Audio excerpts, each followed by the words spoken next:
Yeah, again, I'm going to welcome you kind folks to my YouTube channel. And, this is part 3, but I think maybe I meant maybe it's like 30 parts, maybe? Is that possible? I made that mistake, maybe? Anyways, I already watched my part 1 like 3 times before I loaded on the internet. It's a lot of fun. And part 2 I watched too. Anyway, this is part 3. I got a list and everything here. I'm going to tell you about this part. Look, that's my motorhome now, kind of semi in the shade. And trying not to sit on, wet parts on this picnic table here. Grateful for it. Okay, so I want to say that, hey, when I was waiting in line at Salvation Army, this older man is showing off his new dog, and his daughter drove quite a long way to get the dog. $1,200. I don't know that parents spend $1,200 for braces or education. Speaking of that, man, when I was in Cégep, I was 19 years old at the time, I think, and my first car, man, in 1982 Honda Civic, I loved the handling of it, except like as soon as I bought it, one of the cylinders failed. But also I couldn't have money which means like more fumes coming out that haven't been combusted. But also, I reckon I was inhaling a lot more dangerous stuff from my brain cells, when my brain was not even fully matured like it usually is at 25. But that matured means physiologically or biologically. I don't mean like with human thinking tools, but that, it should be by that age, But anyways, so, even my throat, just talking about this reminds me of the feeling in my throat back then, because, didn't have the money going to school, But that people pay $1,200 for a dog instead of investing, let's say, in their children's future in some way, either directly or indirectly, it's kind of weird that they would do that. But I think it's because people think they own dogs and they can do stuff to dogs and they can... it's like the ownership, the power thing, and they think they already own their kids, and their kids have to just become more resourceful, but without role models for it. I reckon that's about what's happening there. It was kind of weird that people pay that much for dogs and would argue like crazy to pay $1,200 for something for their kid. Well, a lot of them, unless it's like the doctor says they will die right away. And then the person might see, how much money they can make from GoFundMe, and maybe in that time the kid dies because they're like... Anyways, all right, I digress. Why not mad at you? Oh, yeah, that's it. Why not mad at you? Well, I wouldn't believe in my own theory if I was mad at you guys all the time. I used to be, like when I see you guys make a choice that is predictable, and I explain, well, doesn't that kind of mean this if you make that choice, and people are upset? Well, I don't get upset. Like, when people make a choice that increase my hardships exponentially, I used to be the kind of guy that would get upset. Because for me, it's like, that's not the right thing to do. I've known since I was a kid, right? But the thing is my theory explains how you are sick. And you cannot deviate any longer from this as the 99.99% of you. Some more than others. Some, it's got to be you reach a particular situation or conversation, and then that's where you figure out they can't deviate. Like if that situation doesn't manifest, you don't get a chance to prove that or the conversation. But anyways, so why am I not mad at you when you don't do the right thing? Not just for me, but for yourselves. You're sick. You're sick. I've been saying it for a long time. I suffer from species alienation because you don't even want to acknowledge, much less have conversations about it, suffering from a variety of human domestication syndromes that I've been shortened as HSD when I talk about it. Okay, and that's my theory. Nobody cares about it. And it explains the Anthropocene, explains your origins, the present, the future of your social systems. It also provides resolutions to some extent, because a lot of tipping points have been passed, but you don't care about that. So let's just change that. Oh yeah, there's so many nice bicycle paths here, man. I just gave my last bicycle away to manager of a shop where I worked on my vehicle. And man, I wish I could afford a bicycle. It would help me kind of, in a more fun way, train for this job that requires me to be in tip-top shape. I go to Chevron for the 3rd time yesterday after I was happy with my errands for something, and and finally they have the chocolate flavored milkshake, for real or something like that. And it's so small, and it's a big plastic container, and no soap after I put fuel there, and for the sink, that's beside these machines that you don't have to go to the bathroom.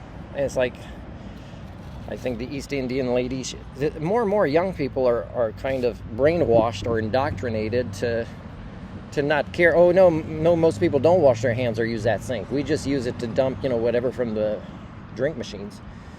And it's like, just because other people don't want to wash their hands and don't care about cross-contamination doesn't mean I don't want to do it. Like, I'm about to put a straw in the thing there, and, there's a way I can do it without touching the straw itself, but still, like, I want to wash my hands after I put fuel. And no soap or paper, like the cheapest lack of customer service. Now, of course, they get away with it because most people don't wash their hands, so you can't blame one person. Like, you're all sick from this HSD. You're all intellectually lazy, the path of least resistance. You all lack altruism for each other, including your own loved ones. Sometimes you love your pets more than your kids, but not that much if there's a situation to measure how much you like your pets. Like, let's say, buying the right kind of healthy foods for them instead of the cheapest ones, or getting a second opinion about what the veterinarian is doing as a solution compared to something else. Like, you have to care about your $1,200 asset, to make the right decision. But anyways, oh man, I digress. Anyways, that milkshake wasn't worth the satisfaction. All the expenses are going back 3 times, which she said there'd be some on Tuesday, and that's the day I went. That flavor was out. I was thinking about, if, like, most people are capitalists, right? And Canada's a capitalist country. It means every man, woman, and child for themselves. You can't give a damn if you have to cook your dog. It'll be the most expensive meal you ever had, but, those are the times that are coming. Then, that's what you got to do. Anyways, so people are like this. I wonder if people with buses, like independent contractors with buses, they go to places like Fort St. John, and they'd help people by charging a crazy amount of money, which people may or may not have enough to pay to get out of there, because maybe the government isn't moving around the buses from the army to evacuate people instead of just fighting fires, then, like, you could blame your government a little bit for that. But, I mean, you should blame capitalism, which you are 99.99%, 99.99% of you are quite proud of that, or you like the rules of that, and you kind of understand it. And altruism and community, that's very confusing. You got to learn different skill sets, like how to make win-win scenarios, how to trust people. What skill sets do you learn from how to trust people? Well, I can teach you, but nobody wants to learn. And so yeah, oh man, do I digress again? Anyway, so I was thinking, like, some of these guys, let's say they charge too much. You think this happens only in other countries? No, it doesn't. And if they want to make a big profit for the expense of going there to help evacuate, they should make the profit from the government, from the taxpayers' money overall, not from individuals, right? So is there going to be monitoring? Do people get arrested for this later when it's discovered? I don't know. I gave the guy a $25 tip when I made my last payment of $250. I gave him $275, like I had planned, and that it makes me feel good because I wanted to reward him because we made an agreement of $450, and I paid $200, and I gave him $250. But I had already planned to give him a bit more. I would have given maybe more if I didn't have more bad luck. But anyways, okay, yeah. Hey, again, a disclaimer: I am not a professional mechanic. Because this was about that. And I am not a professional YouTuber, like some of my relatives believe, so they're afraid to talk to me about something. How I define professional YouTuber is somebody that makes a living. So I've never made a cent with my YouTube channel. I will never make a cent with my YouTube channel. I criticize people that are hypocrites and incongruent for making money with their YouTube channels, such as news channels, such as people like Jordan B. Peterson, or even people that talk about climate while they allow greenwashing ads on their channel. Are they human, or are they homo communion? Are they ruled by this? Do they think money makes the world go round, or the natural world? Well, they might claim it's the natural world, but they sure act like it is the money that makes the world go round. Anyways, so I have a video, and it's super short. It's like less than a minute. Criticizes CIBC as a bank and YouTube. There's only 3 views, 2 likes, and they're from me. Never went up. I even featured it as the top of my home. Never. And another one that criticizes YouTube, only 1 view, and it's me again. So, again, to be a professional YouTuber, don't you have to control your own YouTube channel and not YouTube controlling it, or whoever else might be involved there? Anyways, I digress.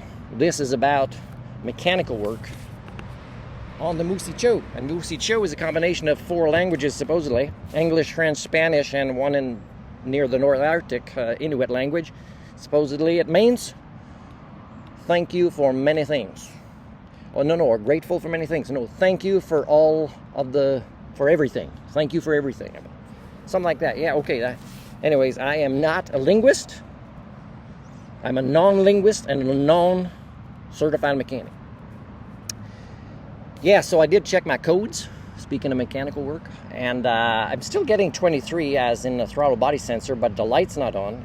It's just an old code that just won't go away, because after that I got the code of 11, which is pass. Whoa! I am approaching, as a non-professional YouTuber, almost 12 minutes. Let me end this right now.